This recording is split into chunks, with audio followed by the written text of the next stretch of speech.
So yesterday we have talked about the uh, general features of lanthanides, right? So we have talked about the excitation and emission bands, and we have also seen that three types of excitations we have to uh, consider. These are the FF excitations when electrons are not leaving the F shell, but all states belong to the 4FN configuration. Then FD type of excitations where one of the electron is raised to the 5d orbitals, and third type was the charge transfer bands. So today now we will see one by one all the lanthanides. So we start with cerium. Now cerium is simplest, it has got only one electron. So if there is one electron, we know that it is in the F shell. So the orbital angular momentum value L is equal to 3. And spin, since there is only one electron, so spin is half.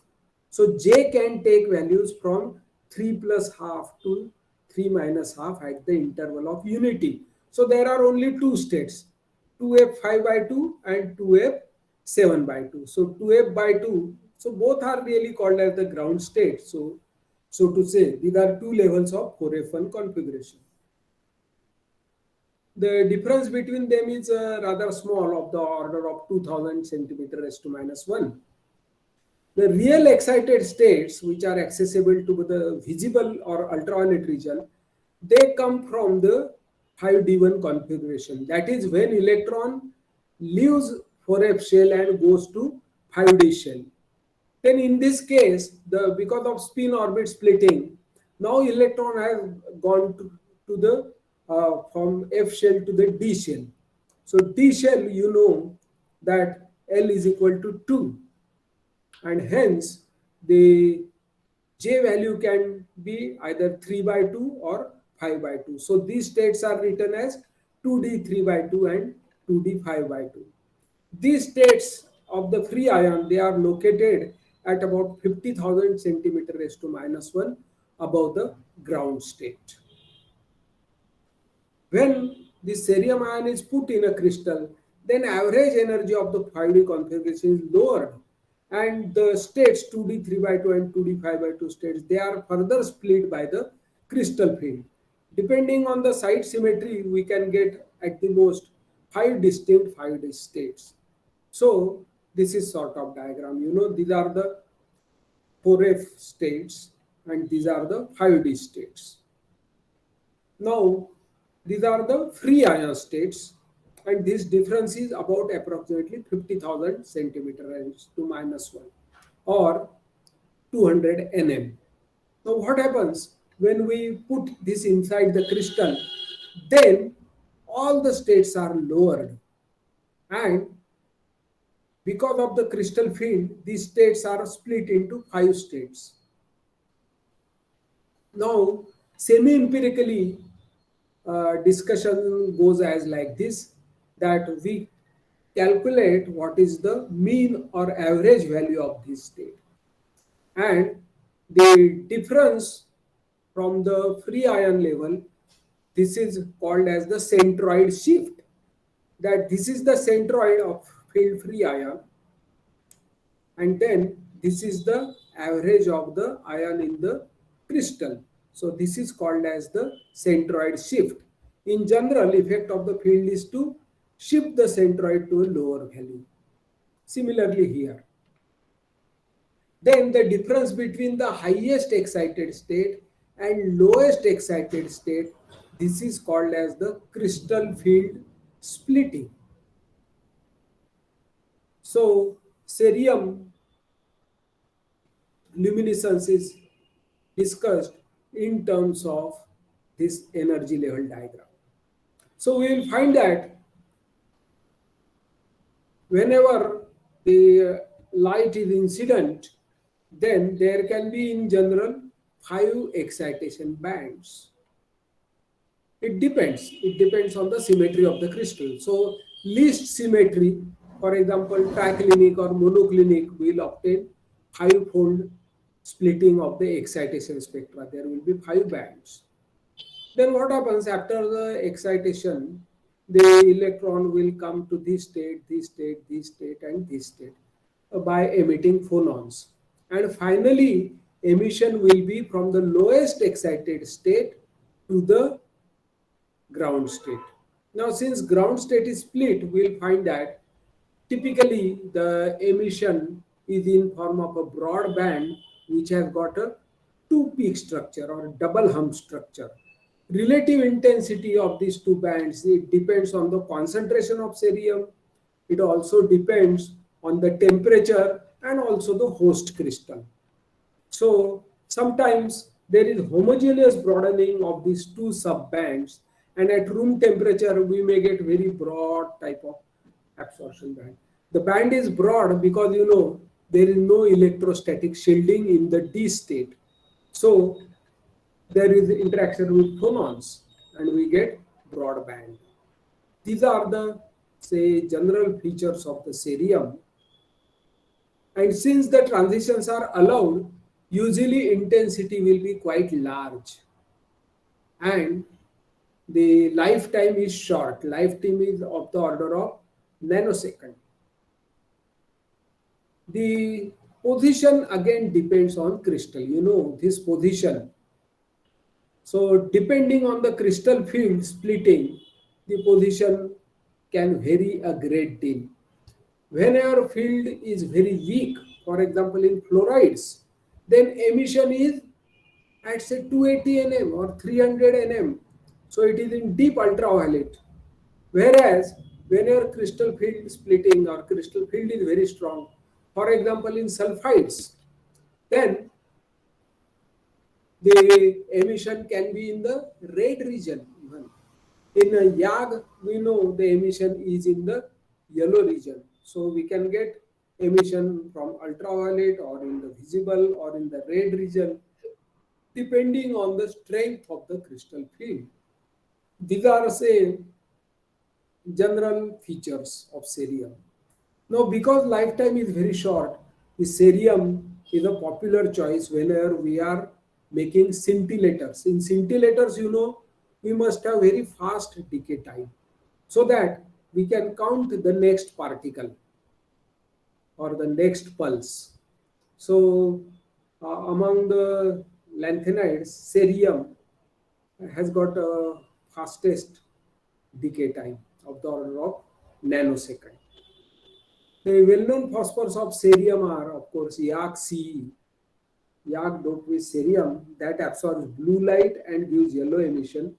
This phosphor is used in LED. In light-emitting diode lamps, we want white emission.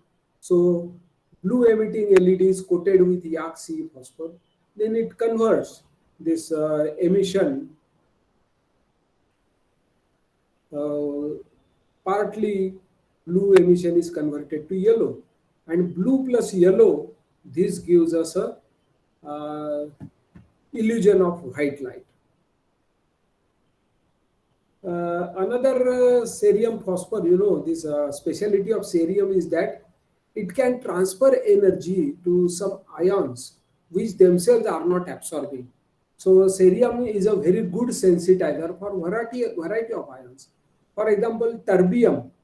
So terbium itself may not efficiently absorb the light. So in that case, we depend on cerium to terbium. So lanthanum phosphate doped with cerium and terbium, these were used in CFL, fluorescent lamp. Here cerium will absorb 254 light, then it will transfer to terbium and terbium gives green emission. Similarly, in cathodoluminescent phosphor, CMG-AL11O19, here cerium again absorbs light or the energy from the cathode rays, and then this energy is transferred to terbium and terbium gives green emission. So there are many phosphors in which cerium to terbium energy transfer takes place. Cerium can also transfer energy to dysprosium. It can also transfer energy to chromium, where we can get then infrared emission. So many such transfers, cerium to neodymium, cerium to ytterbium, where we obtain emission in infrared region. So converting ultraviolet light to visible or deep red or near infrared, that can be accomplished using the cerium. So another thing which is important for us, for the from students' point of view, that if we are preparing a new host and we want to try some activators, then cerium is our first choice, because normally cerium gives intense luminescence because transitions are allowed. So we are very eager to study some luminescence, that we are preparing phosphor, then we should see some luminescence.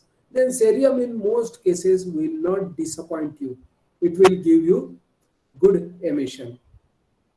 A question that is always, arises is that if cerium has got allowed transition, then why it does not give good luminescence in all the host?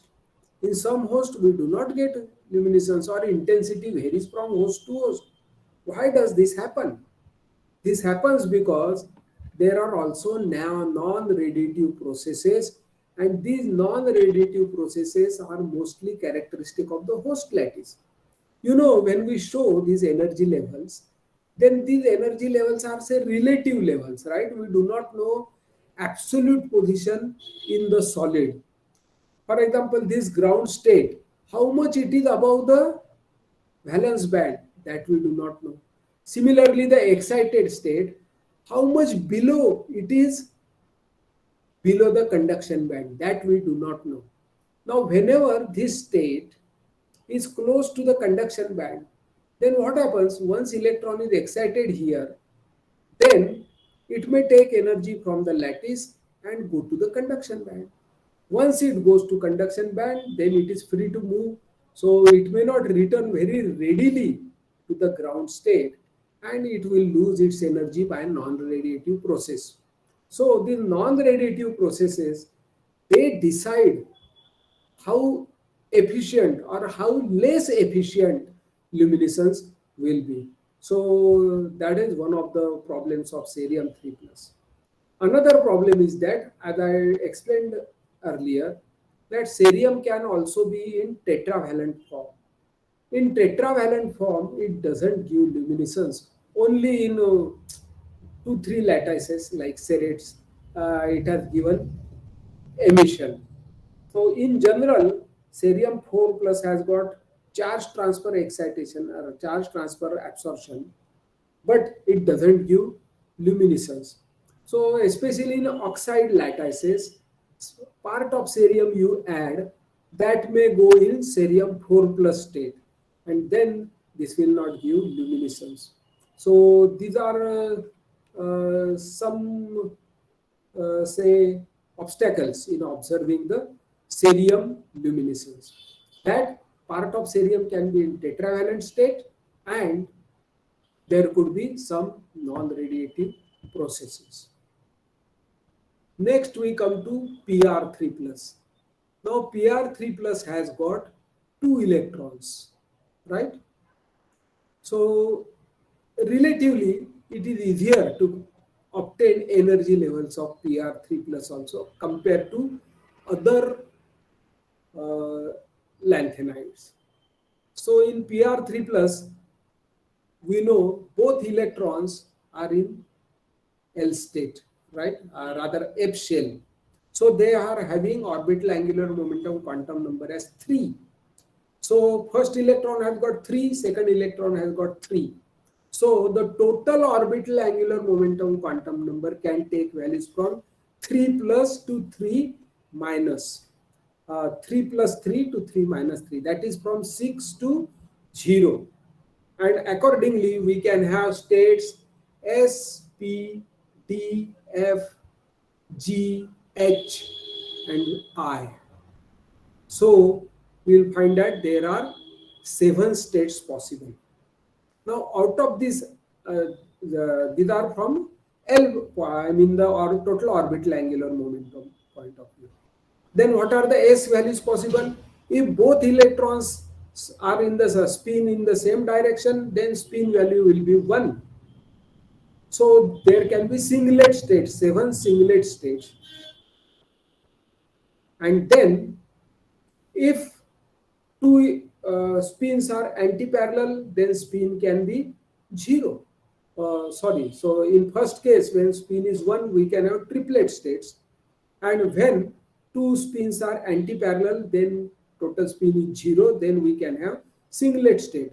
So in all, we find that there can be triplet states, 3, and there can be singlet states. So 7 into 3, 21, plus 7, there can be 28 possible states. However, because of uh,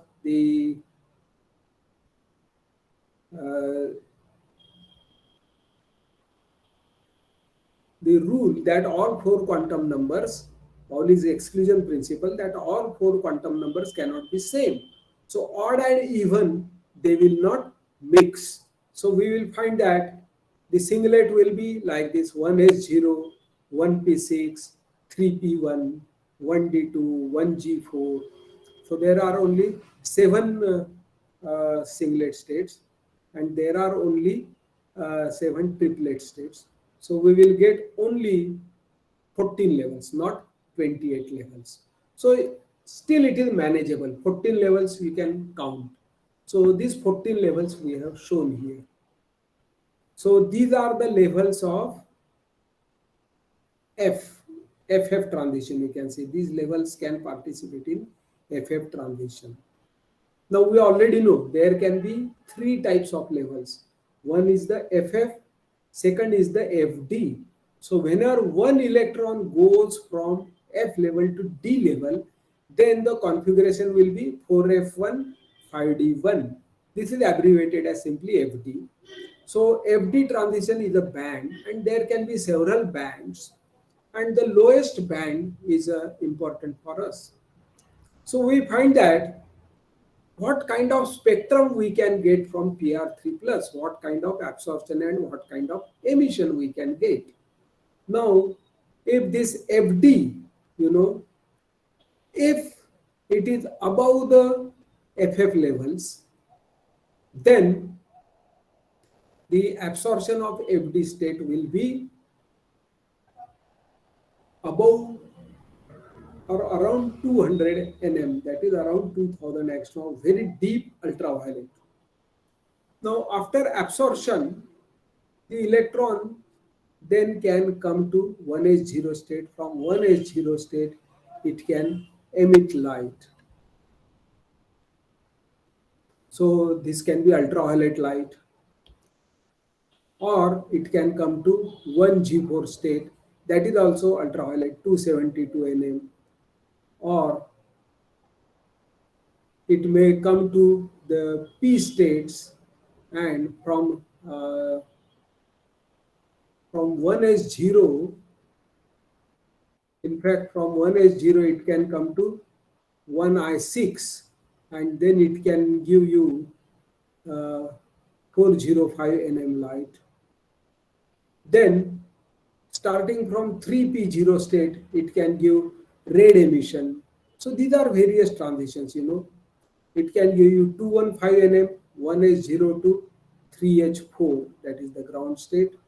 Then 1s0 to 3h5 is 225, 237, 252. So it can give ultraviolet light, it can give blue light, it can give green light, or it can give red emission.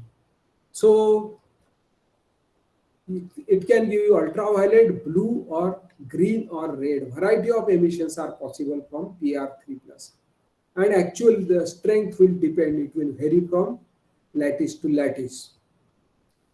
Not only that, you can also get band emission. When do we obtain band emission? If the FD band, if you have got strong nepheloxetic effect, if this FD band lies here, position of FD band changes from host to host. So if it comes here, then we can get FD emission, and it is a band emission.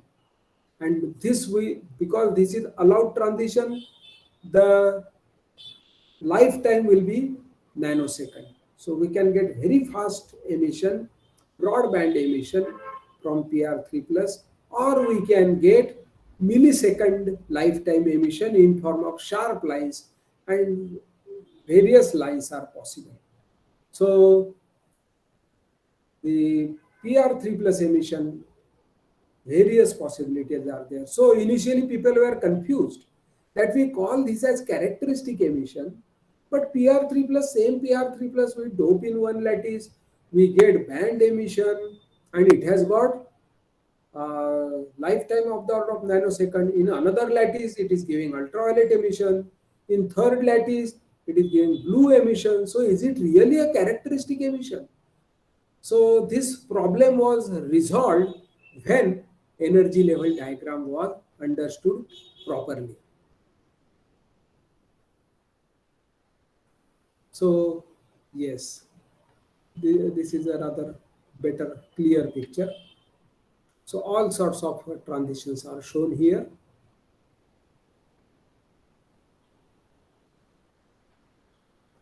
Now again, PR also can act as a sensitizer because it can absorb, depend if FD position is such that it can absorb 254 nm light, or if FD position is higher, it can absorb deep ultraviolet light, and it can transfer energy. PR can transfer energy to gadolinium, in some cases to cerium or dysprosium, and so on. So various types of ytterbium energy transfers are very well known. So PR3 plus as an activator is well studied. PR3 plus as a sensitizer is also very well studied. So very interesting type of luminescence in case of PR3 plus. Now red emission of PR3 plus is especially quite attractive because it can convert the ultraviolet light into red emission, and compared to europium, PR3 plus is rather low cost. Yes, I forgot to tell you about that also, that cerium is also very low cost, and it is available in India. So we are always looking, we will always choose, cerium as an activator because it gives intense photoluminescence and it is low cost. So cost of your experiment will be much less. The lanthanide ore in India is monazite, and monazite is phosphate. So it contains mostly lanthanum phosphate and cerium phosphate. Now, lanthanum phosphate doesn't have many uses. As far as luminescence is concerned, cerium is useful.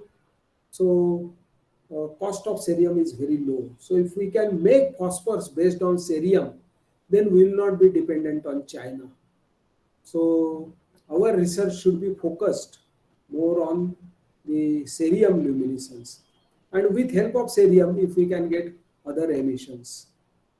Similarly, this praseodymium is also low cost. It is also available in India. You will see monazite is lanthanum phosphate. So all the lighter lanthanides, that is La, Ce, PR, Nd, Sm, to some extent europium and gadolinium, they are available in India. If you look at the heavy rare lanthanides, that is HOERTM-YB, they are not available in India. They are available in China because the ore in China is xenotime, that is yttrium phosphate. And yttrium is a smaller ion, its ionic radius is small. So the heavier lanthanides, HOERTM-YB, lutetium, they are found along with yttrium. So China is having good stock of all these economically important, and Chinese are ruling the prices of lanthanides.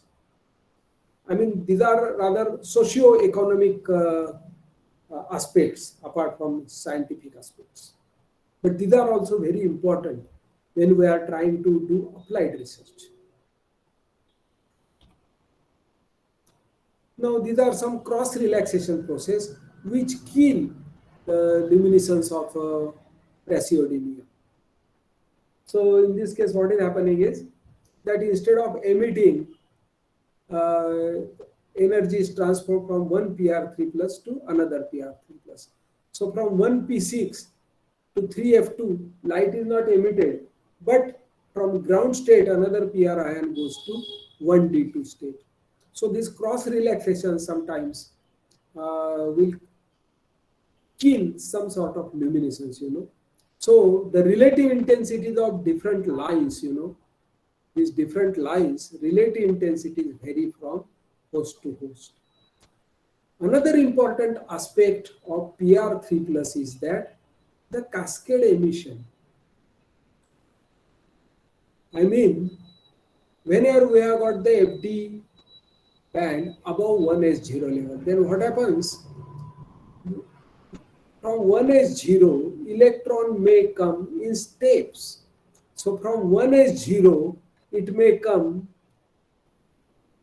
first to one I6 state and one photon is emitted.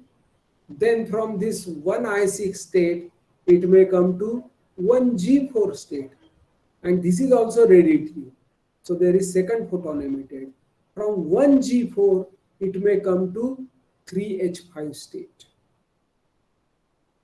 So you may get 3 photons in the visible and near infrared region.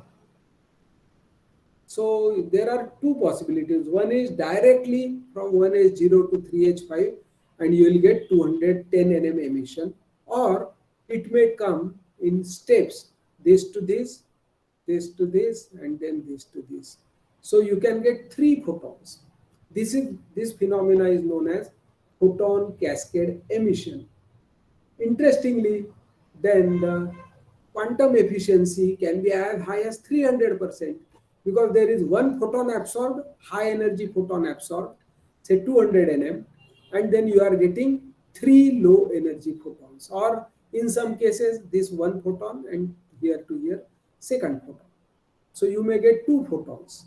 So such energies have been observed. The condition is that this 4F5D state must be above 1H0 state. Now this happens mostly in case of fluorides where crystal field is weak. So in fluorides, we can get cascade emission of PR3 plus ion. So another specialty is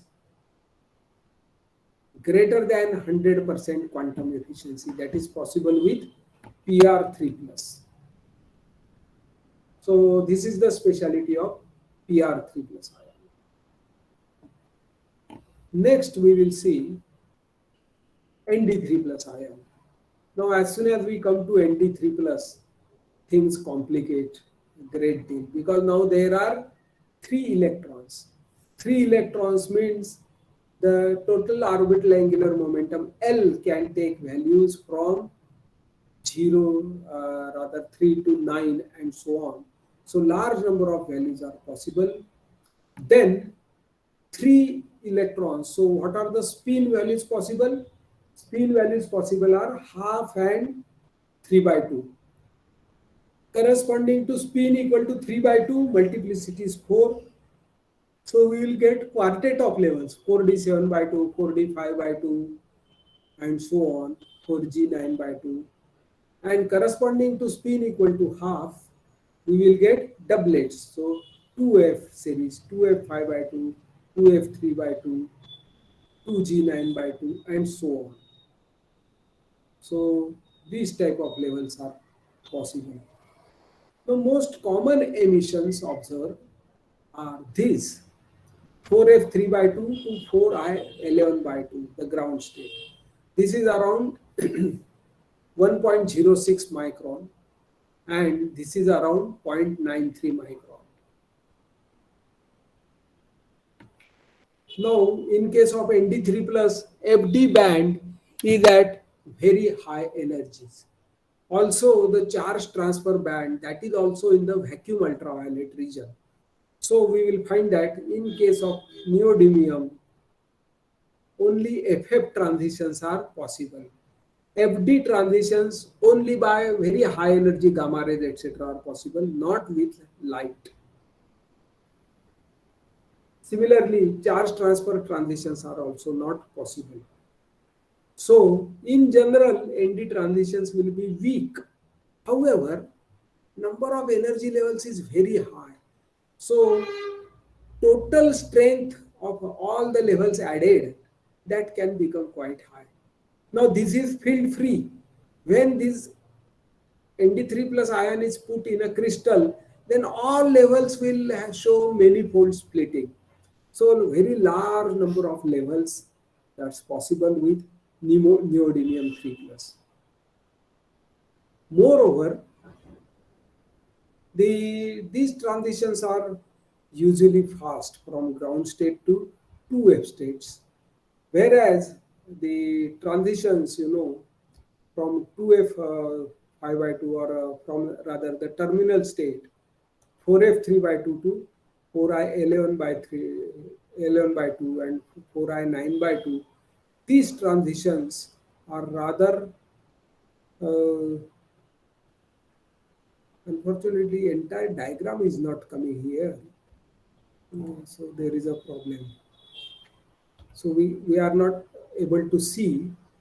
These are shifted, So actually 4F 5 by 2, 4F 3 by 2, they will be somewhere here.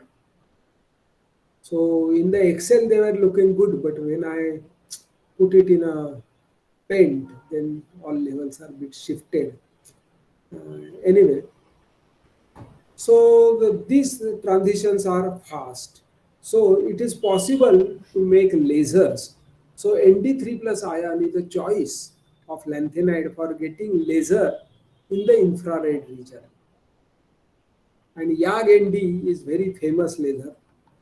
You can have very high power, even in gigawatt pulse power you can get, or even in continuous wave, you can get megawatt of power. So high level or high power lasers you can make with help of neodymium. That is the specialty of neodymium. Moreover, as there are large number of levels, so it can absorb, it can absorb light of many wavelengths, and finally it will relax to these levels 4F 3 by 2, and from there we can get the emission. So optical pumping by sunlight or optical pumping by xenon flash lamp is possible. So though the oscillator strength is low, though the transitions are weak, but number of transitions is very large. So and all these transitions, they will not produce light because they are very closely spaced. So once suppose it comes to this excited level, then it will come down the ladder, giving out phonons in each step, and finally it comes to the level 4F3 by 2, and from there only emission is possible. So large number of levels gives you good absorption, and then you'll get this. And this emission is in form of lines, so it is not in form of band. So we get line emission and we get mostly line excitation, unless there is sensitization by host. So sensitization by host is also simpler in this case because there are large number of levels. So some level will match with the emission of the host or the absorption of the host. Similarly, it is a good acceptor of energy. It can take energy from virtually any lanthanide ion because by virtue of large number of levels. So some difference, will match. So if you take cerium, cerium has got ultraviolet, so that may match somewhere here. So if cerium emission is around 300 nm, then that level matches with this level, 2H11 by 2 level. So energy transfer will be to 2H11 by 2 level. Or if you have got emission in the violet region from PR3 plus around 405 nm, then we have got energy level which matches say 405 nm. These levels say 2L15 by 2 or 4D12. So it can take energy from praseodymium. So it can virtually take energy from any ion, and all sorts of energy transfer processes are possible. So we have to remember that in case of neodymium, excitation is in form of lines, emission is also in form of lines. The lifetime will be of the order of millisecond, from zero point 0.1 millisecond to say 5 milliseconds, and emission is in the infrared region, and lasing is possible. So if you are choosing ion for fabricating a laser, then neodymium is your first choice. It can produce laser in the infrared region. And if you want lasers in the other region, then you can use the up conversion, or you can use the SHG, the harmonic generator crystal, the non-linear optical crystal. They can generate second harmonic. So from 1.06, you can get 530 green laser, or you can get the third harmonic. Even people have obtained as much as fifth harmonic and obtained ultraviolet lasers using ND3 plus. And since YAG ND laser has got powers in megawatt or even gigawatt, then even 1% conversion efficiency will give you very intense lasers. So next we come to promethium. Now, like neodymium, you will see energy level diagram is quite similar, and the absorption etc. is calculated. That is the beauty, that we have from studying other lanthanides, we could calculate the energy levels of promethium, and it is predicted that it can absorb the light from 810 to 720 nm, which is suitable for optical pumping. Then emission will be at 920 nm and 1040 nm, and it can be suitable for lasing. Now, why are we saying that it can be, it can be? Why there is no fluorescent material based on promethium? Why there are no experimental results available? We are only talking about the calculated, no experiment. The reason is that this PM3 plus PM is radioactive. It is not a stable nucleus. It decays, and hence we cannot make any stable phosphor, any safe phosphor, because it is radioactive. It is also dangerous for the health. So this is only a theoretician's delight. You can make theory and modeling and so on and so forth. So you can make predictions. So PM, is of mostly of academic interest, and it will not be of practical value. Only in nuclear experiments, it may be produced as some transient species, and from which you can may observe some emission and so on. But no stable phosphor you can make from promethium. So Ce, Pr, Nd, Pm. Next we come to samarium. Now samarium, as I told you, it can be either in divalent form or it can be in the trivalent form. So first we will discuss samarium 2 plus. Now samarium 2 plus energy levels are, it is said that they are similar to europium 3 plus energy level. But anyway, we have not seen europium 3. We'll see that later. But samarium has got this. So how many electrons are there in samarium?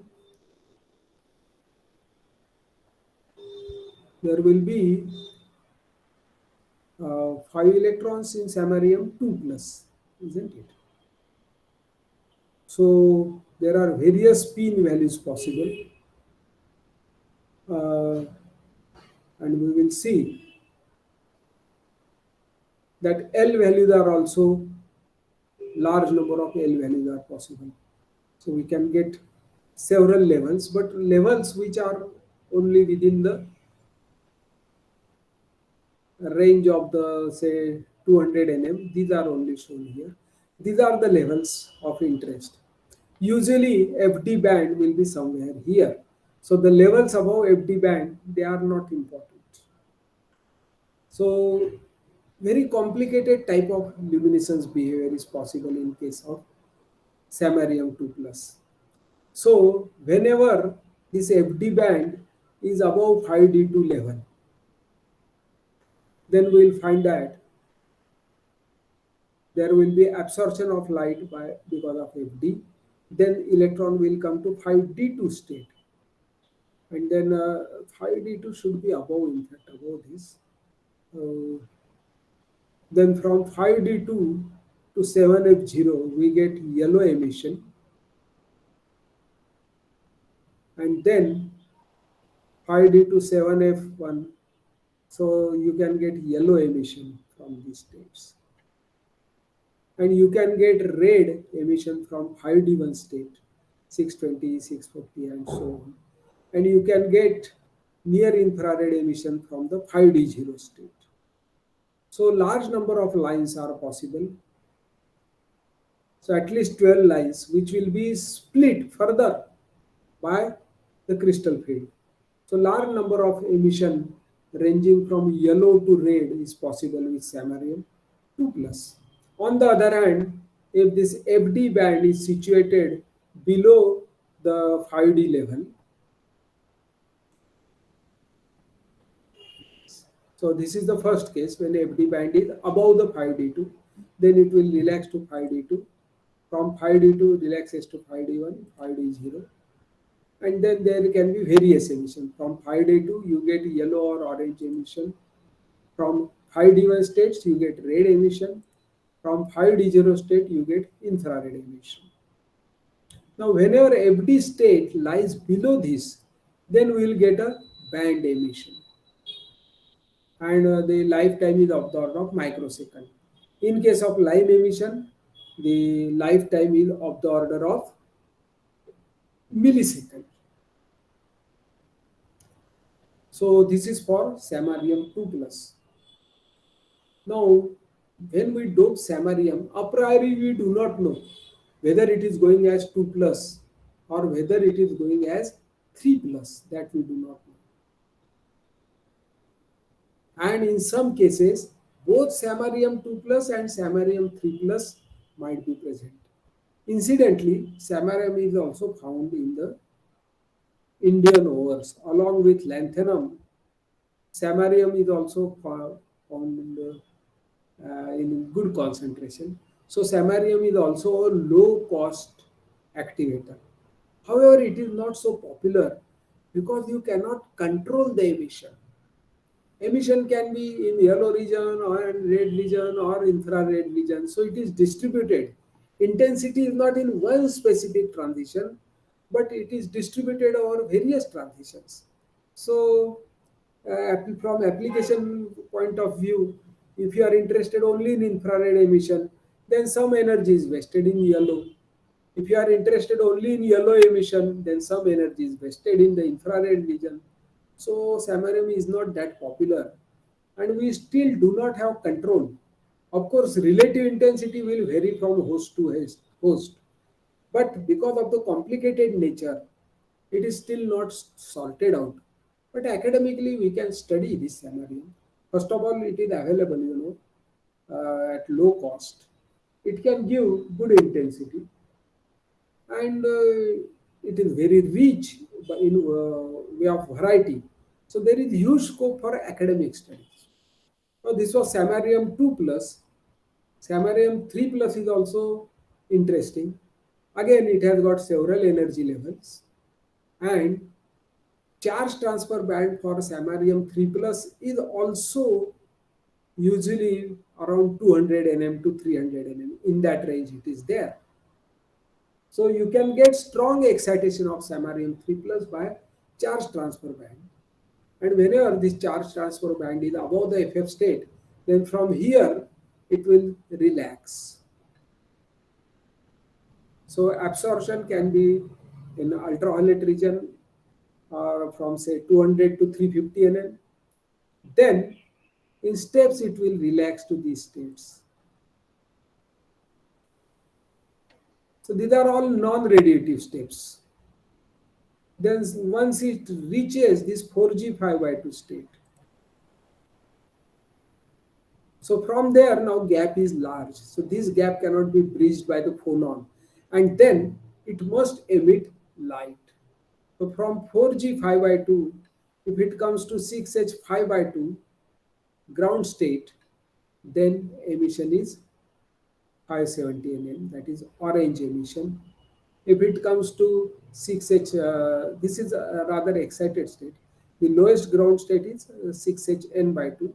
So there you get deep red emission, or you may get emission in 650.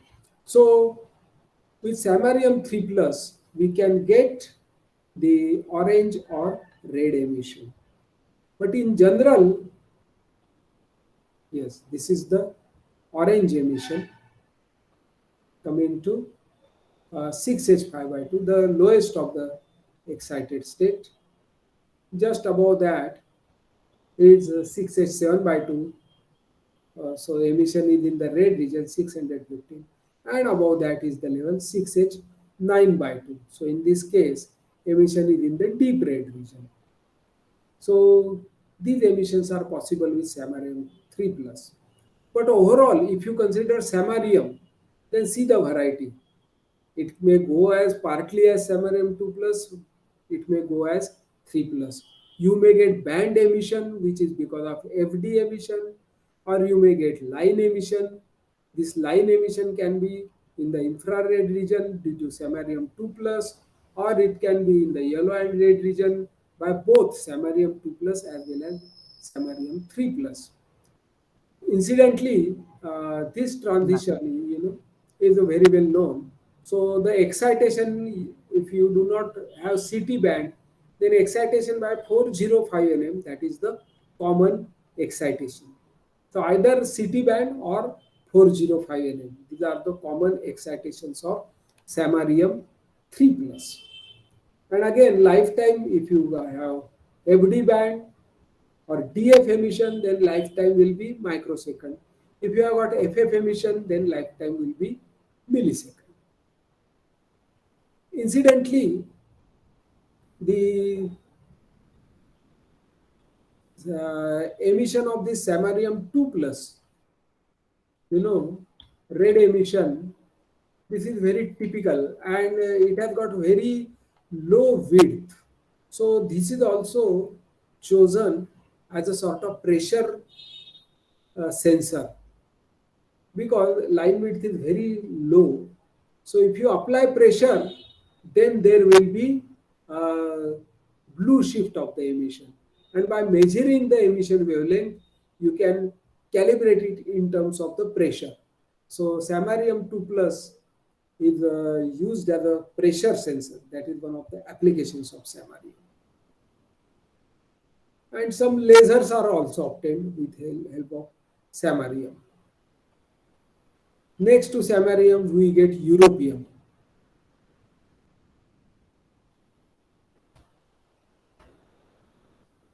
Again, europium can exist either in europium 3 plus or in europium 2 plus. So we are going in order of the number of electrons, So this will have 4f6 configuration.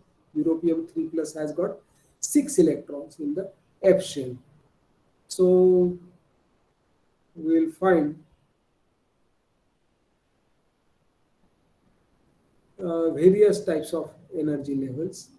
So if you compare samarium 2 plus and europium 3 plus, energy level diagram will be quite similar. Now again, in case of europium 3 plus, we can have FF transition, and there can be good absorption due to charge transfer. In case of europium 3 plus, this charge transfer absorption band is from 200 to 340 nm, so easily accessible. So we find that in this case there can be line emission. So these are various lines: 650, 700, 580, 593, 653, and 610. So these are most intense: 595 and 610. Then this line will be split further into more components, and also their relative intensities depend on the structure of the rather the symmetry of the local field, so that whenever you have got a high symmetry, then we'll find that this 610 nm band will be absent. We'll get only 595 nm band. Whereas if the field lacks center of inversion symmetry, then 610 nm intensity is also comparable. So whenever we want a red emission, then europium 3 plus is our choice. Europium 3 plus will give, it can give orange emission, it can give red emission. So in a proper host, by proper I mean that it should be of low symmetry, we get 610 emission. So this Y2O3 then interesting example. It can exist in cubic structure, it can also exist in monoclinic structure. In monoclinic structure, relative intensity of 610 m line will be high compared to the cubic. In cubic structure, you will get both 595 nm and 610 nm line. So it is very important to get monoclinic yttrium oxide. And yttrium oxide doped with europium, this was a very well-known phosphor. It was used in the compact fluorescent lamp. It was also used in the YVO4U, which was a cathodoluminescent material, or high pressure mercury vapor lamp. So first choice is europium 3 plus. Also in PDP panel or FED, yttrium borate doped with europium, that is the choice. So for most of the red emitting phosphors, europium 3 plus becomes the first choice. And then these are also well known lines. So you can easily identify europium, and it is very well studied. So various lines, what are the positions? Because these are FF positions will not vary a great deal. So if you want to study europium 3 emission, the golden rule is that you excite with 392 or between 390 to 395, and you will get some emission. So after knowing that emission, you scan the excitation spectra and you will get entire excitation spectra. Then you can choose the most intense line. Then this energy level diagram of europium 3 plus is rather complicated, because what happens once an electron is excited, then we find that what is left behind is the structure of 4f6. So this electron in the excited state, it is experiencing the field of 4f6 electron, and hence the structure can be complicated. Yeah, so diagrammatically I have shown it like this. That charge transfer excitation, this will be most intense. Then it can relax to the 5D2 state. From 5D2 you may get green emission,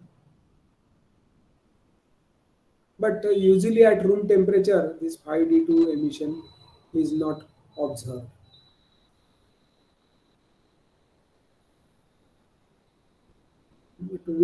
Then 5D1, 5D0. Usually all these are, at room temperature, all these emissions are quenched. In very rarely we see emission from 5D1 and 5D2 state. But once it comes to 5D0, then the gap is large. So energy cannot be given non-radiatively. Energy must be given radiatively. And then from 5D0, all these transitions are possible. These two are most intense transitions. So we get red emission from EU3 plus most of the time. And the intensity of red to orange, this varies from lattice to lattice. Lifetime is of the order of millisecond because these are FF transitions.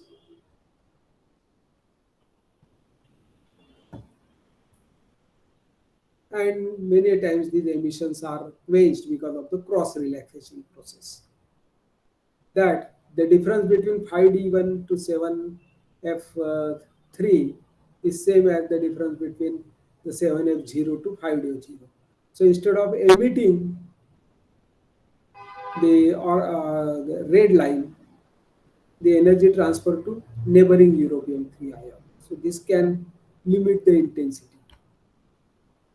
Then again, europium can exist in both trivalent state and divalent state. So in divalent state, this is different. Ground state is 8s7 by 2. So you know europium 2 plus, it will have configuration 4f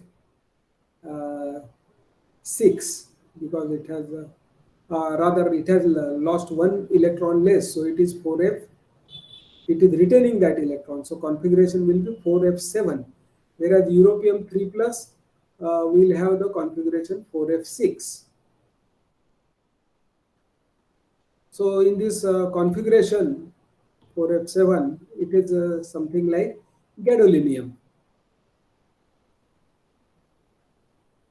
So it has got 7 electrons, and then one of the electrons may go to D state. So excited states are obtained when one of the electron goes from F shell to D shell. So ground state configuration is 4f7, excited configuration is 4f6, 5d1.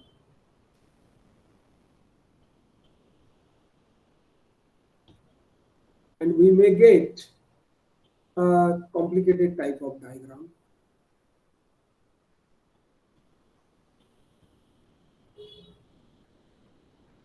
So excitation is in form of two broad bands because this state, 5D state, will be split into two states and then by crystal field, and then it is further split into several states, say 5 states, and each of this level is split into many levels, and these are complicated by the interaction with phonons and so on.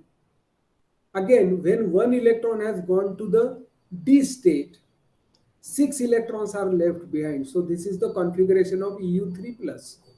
So in the absorption spectrum, the typical structure of EU3 plus will be superposed. You will have the levels, 7 levels, 4F0 to 1, 2, 3, 4, 5, 6. So these 7 levels will be there. So these 7 levels will be superposed. That gives a sort of staircase of structure to the excitation spectrum. So excitation spectrum of EU2 plus usually will be very broad, broader than C3 plus. And the position varies from lattice to lattice because once electron goes to the D state, it interacts with the other with the lattice, and hence the interaction is lattice dependent. Emission again can be from ultraviolet to infrared. So in lattices like say fluoride lattice, the emission can be ultraviolet. For example, in strontium borate, the emission is around 368 nm, whereas in case of calcium sulfide, emission is at 650 nm because crystal field is very strong in case of sulfides. So this is the typical excitation spectrum, very broad one. This is in the CAF2. So this is the staircase structure I was talking about. So these stairs, these are due to the interaction with the 4F level. So whenever this interaction is a minimum, then we'll get the staircase structure. If interaction is strong, then there is a broadening. So typical excitation spectrum is like this. U2 plus emission is band emission, it is D2F emission. In some cases, even line emission is possible. So U2 plus can give also line. This line will be around 358 nm. And sometimes there is anomalous emission. So that emission has got very large Stokes shift and lifetime is also longer.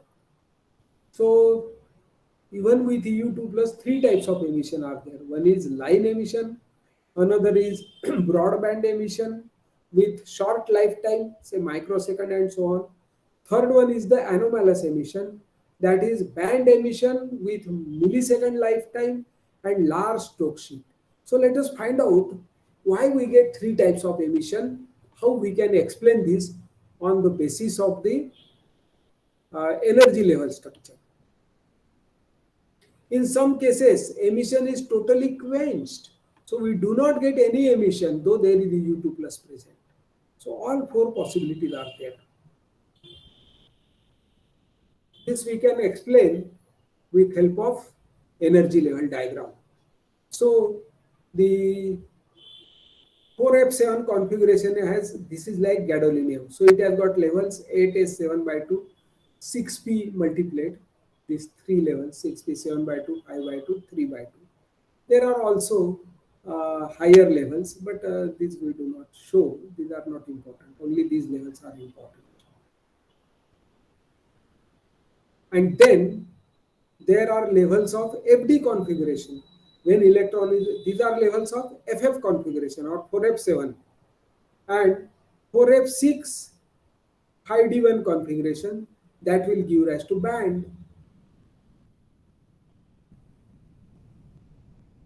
So this is the band, of FD configuration. There will be several bands, 5 bands in fact. We talk about the lowest band because the emission characteristics are determined by the lowest band. Now if this lowest band is below the 6p levels, then what happens? Electron will go to the excited state. From there it will relax here and we'll get the band emission, which is DF emission. And the excitation also, stronger excitation will be from DF excitation, FD excitation, and emission will be DF emission. So band excitation, band emission. Whenever the FD level, FD band, lowest of the FD band is below P levels. But position of this band varies from lattice to lattice. So if this band is above the P levels, then situation is reverse. Absorption will be broadband characteristic of FD. But once it goes to this band, it will relax to this state and then you'll get line emission. So you'll get 350 nm emission. So whenever FD band is above P levels, that is under weak crystal field, we will get line emission. This happens again mostly in case of fluorides. On the other hand, in most of the cases, the FD band lies below P levels, then we get band excitation and band emission.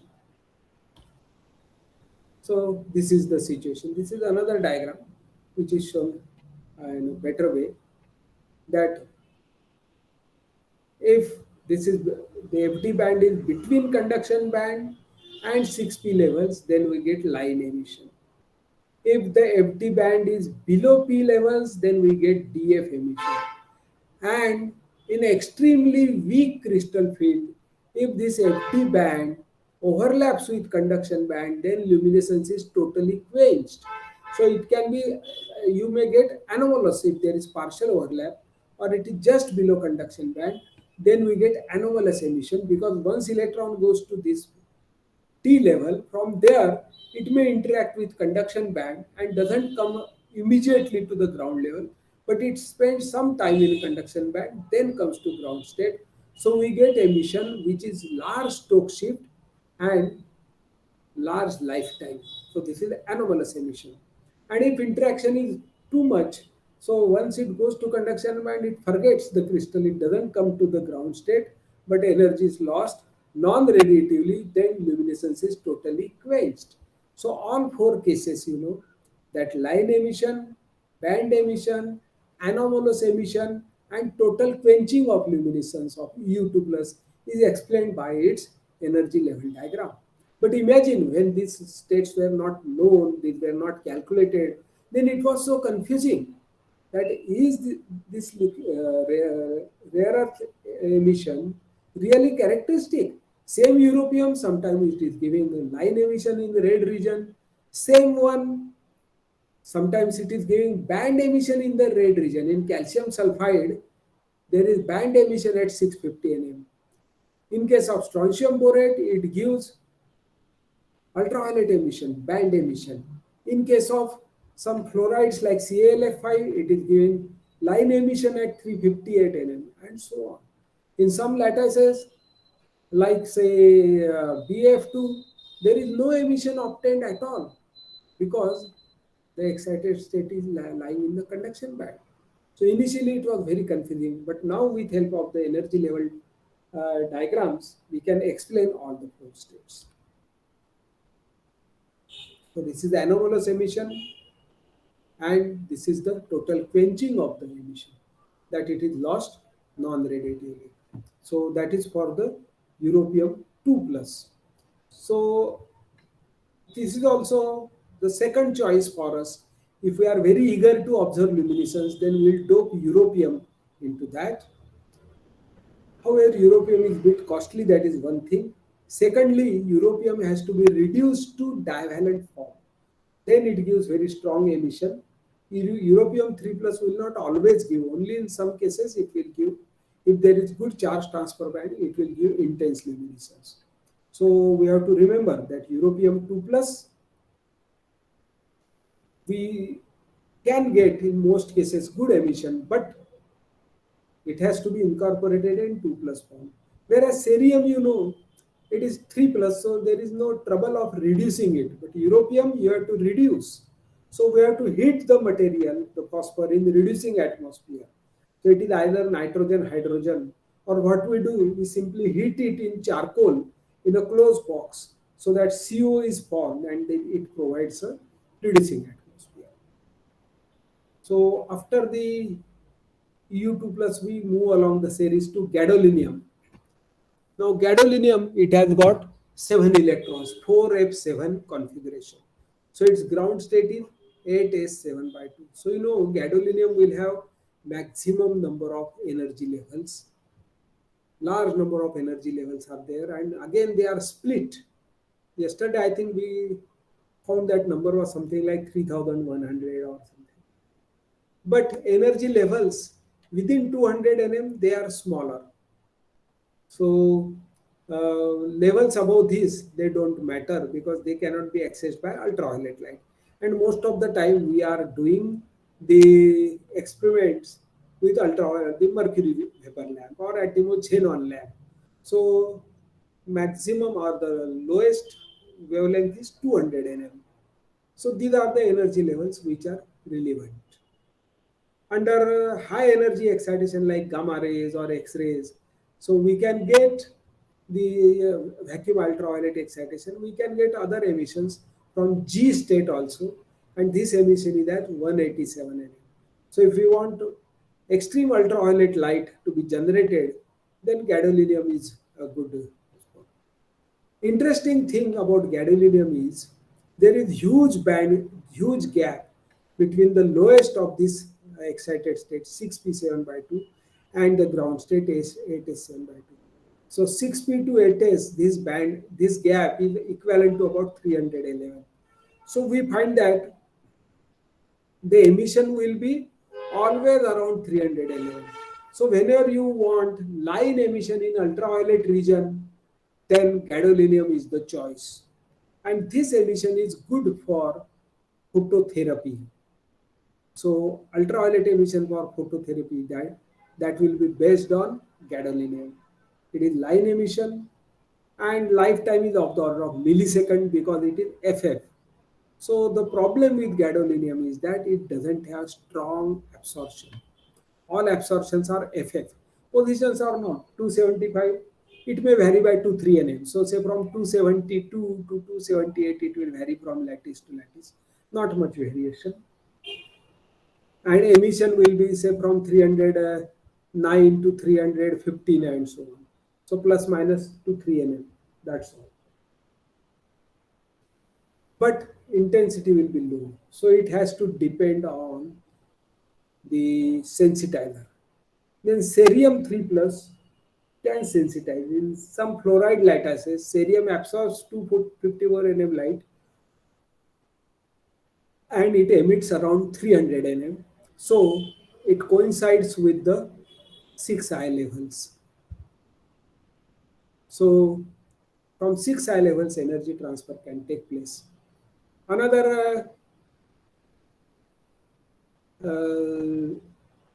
energy transfer can be from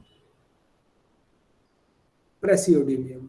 So PR3 plus FD band and FD emission can be in ultraviolet region around 300 nm. You know PR3 plus one of the levels is corresponds to 310. So that very well coincides with the P level, 6P level. Whereas cerium emission may coincide with some I levels and so on. So terbium also FD emission, sometimes it can coincide with these P levels. So terbium, praseodymium, cerium, this can be act as good sensitizer for gadolinium. So the peculiarity of gadolinium is ultraviolet emission and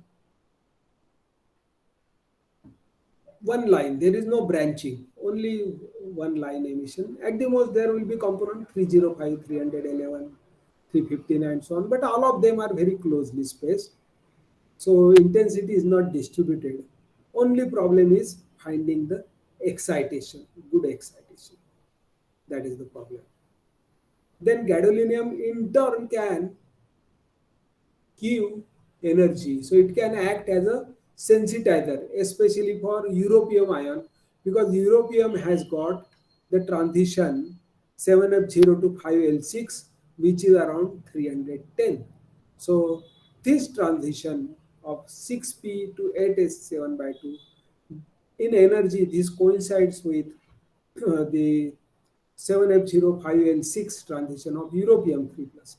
So gadolinium can act as a sensitizer for europium 3 plus or dysprosium or terbium. So this dysprosium, terbium, europium 3 plus, they have got some energy levels around 310 and energy transfer can take place. So GD can act as an activator and it can also act as sensitizer. So these are the transitions I talked about. And from here now there is huge gap. So only one transition is possible, that is around 311 nm. This is so much so for gadolinium. Next we come to terbium 3 plus. So terbium has 8 electrons. So ground state is 4f8 and this belongs to the 7FJ configuration. So terbium energy level diagram is very much similar to europium 3 plus, but energy levels are inverted. So one electron more can also be said as the 6 electrons less for the 4F14 configuration. So it behaves something like a hole. So energy, I mean the spin orbit splitting terms, this change sign. So that we will find that 7F6 is the ground state and 7F0 becomes the highest state in the configuration, ground state configuration. Then one of the electron can go to the D state. So we have 4F7, 5D1 configuration. Now again, there is several fold splitting of this configuration. Large number of bands are there. And the transitions from the 7DJ, which is a low spin state, this 9DJ, the 9DJ is forbidden. but from 7DJ to 7FJ they are allowed. So these transitions are allowed means they will have high intensity, they will have high strength, and they will be fast. However, these transitions in most cases are below 200 nm. Only when there is strong crystal field, they will be between 200 nm to 300 nm. For example, in YAG, these transitions, FT transitions are around 280 nm. But in fluorides, it will be below 200 nm. So this is sort of splitting. So we have got 5D splitting. This spin orbit splitting splits it into T2 and E level. Further, because of crystal field splitting, this will split into as many as 9 levels.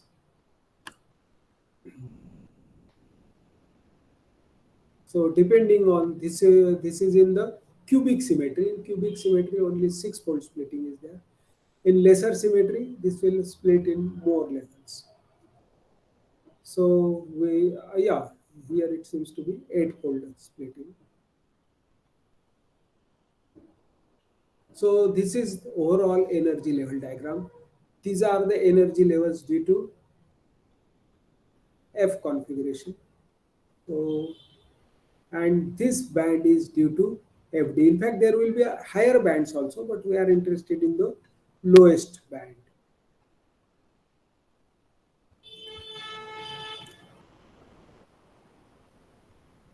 So absorption, strong absorption will be because of FD, but this is at rather short deep UV. Once it goes from there, it will relax to 5K level, 9 level, and in steps, emitting phonon at each step, it will come to 5D4 state. Now from 5D4, it can give you these emissions: blue emission 480 and green emission 543. There are also other weaker emissions 585, 620 and so on. And at low temperature, emission from 5D3 are also possible. So 385 is also possible. So these three are important: 385, 485 and 543. These emissions are major emission associated with terbium 3+. Now when we have got low concentration terbium 3+, then this 385 emission can be observed.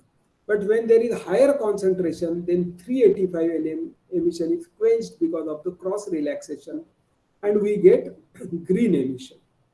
So whenever we want a green emitting phosphor, then yeah, this is 385 emission from 5D3, and then we are having blue emission from 5D4, green emission, and this is the cross relaxation I was talking about. That 5D3 to 7F0, this energy is same as 7F6 to 5D4. So instead of emitting 385 nm line, this energy is given to another neighboring terbium ion, which goes from ground state to 5D4, and from 5D4 you obtain green emission. So as concentration increases, we find that due to cross relaxation, intensity of green emission increases at the cost of the ultraviolet emission. So for green emission, terbium is a choice. There are other examples of cross relaxation. Okay. So next to terbium, we have got dysprosium. Again, dysprosium energy level diagram is complicated.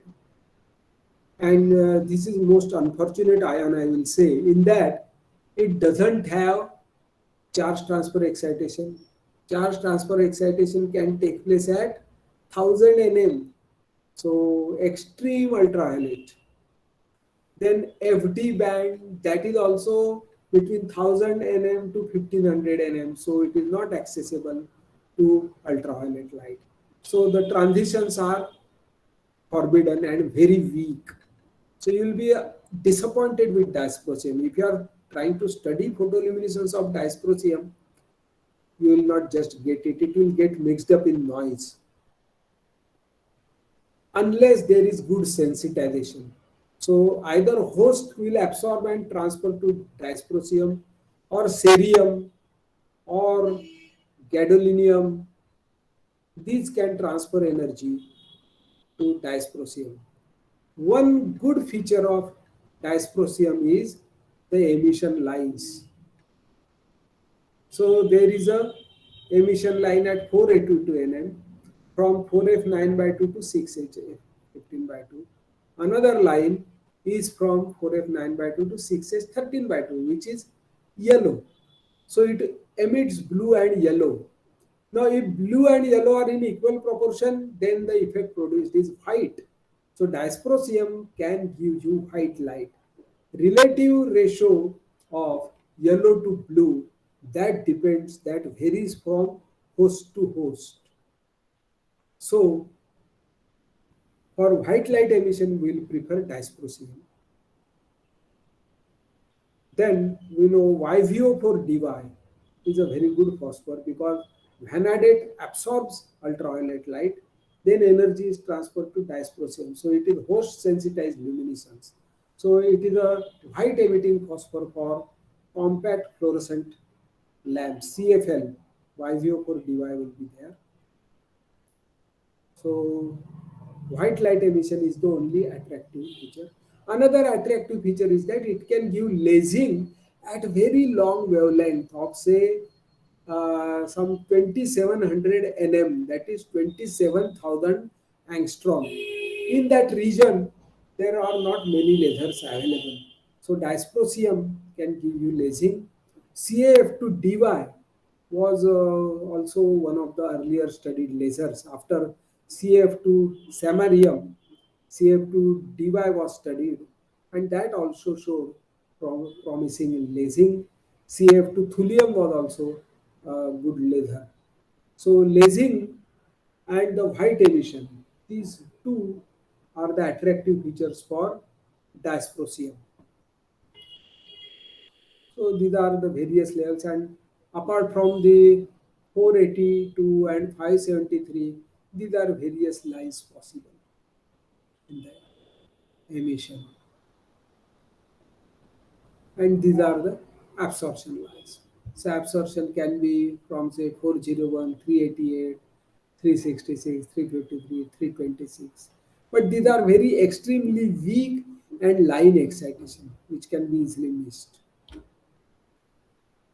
After that, we come to the lighter, rather the heavier rare earth elements, as opposed to the lighter La2 Dy. We have got heavier HOERTM lutetium, holmium, erbium, thulium, ytterbium, and lutetium. Now, unfortunately, these elements are not found along with the lanthanum, but these are found only with yttrium, and only Chinese can supply these elements to world. No one else has got stock of this. And then they can give various types of emissions. The energy level diagram is very rich, and the lifetime of the excited state is large, that is of the order of millisecond. So all these lanthanides, HOERTMYB, they are important for upconversion because you can have two photon excitation. So they can absorb energy simultaneously from two photons, and then there will be upconversion. So it can reach from this stage to this stage in two steps, and from there you can get visible emission. So for upconversion, holmium is very good. So these type of emissions you can get from upconversion. You can get blue or red upconversion. And absorption can be from this 1100 or even 2000 and so on. So from near infrared sources, it can absorb the light in two steps and attend these steps, these levels, and then it can give emission. So these are various possible emissions. So these are the holmium. And this is the up conversion.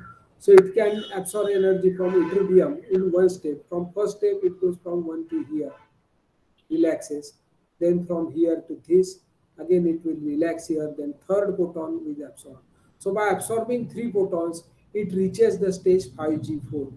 Now from 5G4, various energy are possible. So it can emit ultraviolet light, or violet light, or blue light, or green light, or red light, or even infrared light. So various types of emissions are upconverted emissions are possible. Erbium is also similar to holmium, and ERYB makes a most popular pair of the upconversion. So HOER, thulium, YB, they can make upconversion lasers or they can make upconversion phosphors. So they are very important for lasers, constructing infrared lasers or upconversion lasers in the visible region. HOER, similar type of energy level diagrams. Yes. So again, this is how there can be up conversion. So by multiple steps, in three steps, it can go to this level, and then there will be, so three photons, low energy photons are converted to one high energy photon. That is up conversion. This is the example. So by absorbing some 980 nm, three photons from laser diode, it can go to this stage, it can relax here, and then it can give either red emission or green emission. So various YBER and so on. Thulium. Thulium has got now relatively lesser number of energy levels, and there can be emission possible from this 1D2 level, that is blue emission is possible, or even from I level, ultraviolet emission is possible, 383. So there can be these type of emissions are possible. However, the excitation is in form of FF levels, so extremely weak excitation unless it gets energy transfer from host or cerium, etc. Lifetime will be in milliseconds. And again, up conversion is possible with ytterbium. Now next we come to the ytterbium 3 plus. It has got very interesting energy level diagram. There are only two energy levels, so it becomes interesting for us. And the separation is around 980 nm. So there are laser diodes and LEDs available of this wavelength.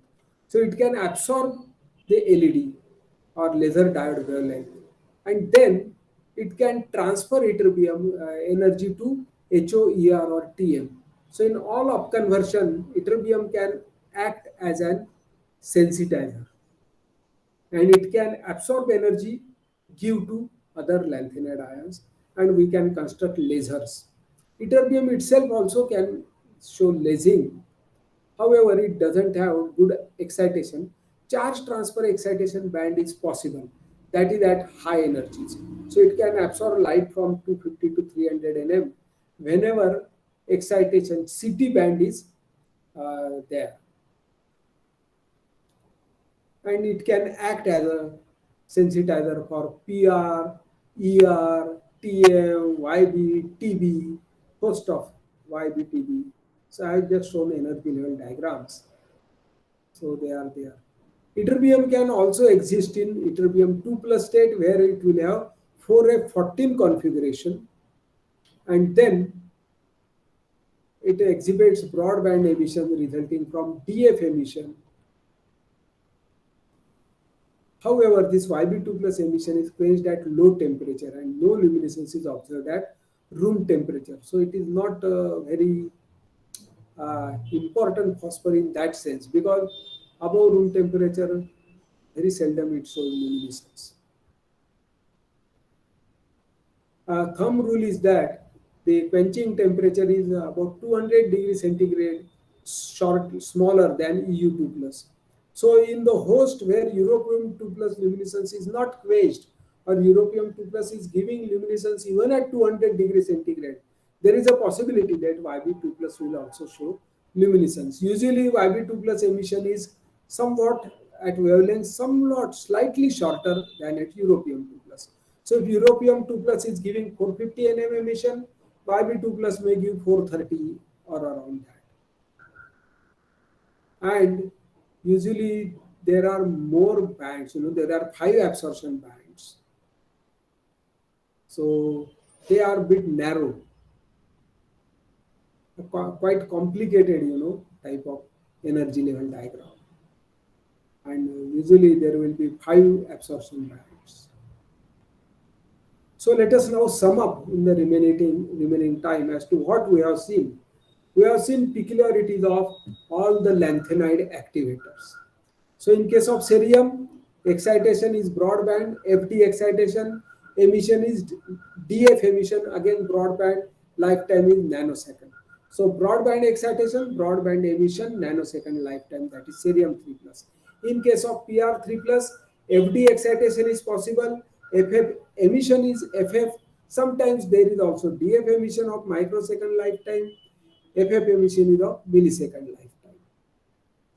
In case of NT3 plus, only FF excitation and FF emission is in higher region. This is suitable for population inversion and optical pumping. So for laser, ND3 plus is suitable. In case of samarium 3 plus, charge transfer excitation, FF excitation, FF emission, all sorts of emission excitations are possible. But this is of more academic interest because it is very difficult to control the emission. Samarium 2 plus, very varied, FD excitation, FD emission possible, FF excitation, FF emission possible. So very rich in variety. DF emission has microsecond lifetime, FF emission has got millisecond lifetime. But again, difficult to control. Samarium is most difficult to control. But from academic point of view, it is very good for demonstration because it shows all sorts of FD excitation, charge transfer excitation, DF emission, FF emission, FF excitation. So whatever theory we have learned, all of it can be demonstrated with help of samarium. So for teacher, this is very good activity. For europium, it is very good for obtaining red emission. Intense excitation will be by charge transformation excitation. Line excitation will be by FF. Emission is always FF. In terms of orange and red line, the relative ratio will depend on the lattice. In case of europium 2 plus, we have got FD excitation and TF emission, that is most commonly observed emission. Lifetime is microsecond to fraction of microsecond. In the rare cases, we get FF emission. In case of GD3 plus, FF excitation, FF emission, emission is always around 311. Excitation is always around 275. So very, less dramatic. Everything is predictable in case of GD3 plus, except for the intensity. Intensity depends on the host. Terbium, in this case, you have got FD excitation and FF emission. So lifetime is a fraction of millisecond. Emission is green and blue. The ratio depends. For higher concentration, you get more green emission. In case of Dy3 plus, again you have got FF excitation, FF emission. Emission is in form of two lines, 482 and 573. Relative ratio depends on host. When it is equal, then you get a white emission. So Dy3 plus is prepared for white emission. Then this HO, ER, TM, YB, they are good for lasing and upconversion. So in essence, this is summary, of all the lanthanide activators. So with this, we will end, today's presentation, and we'll come back to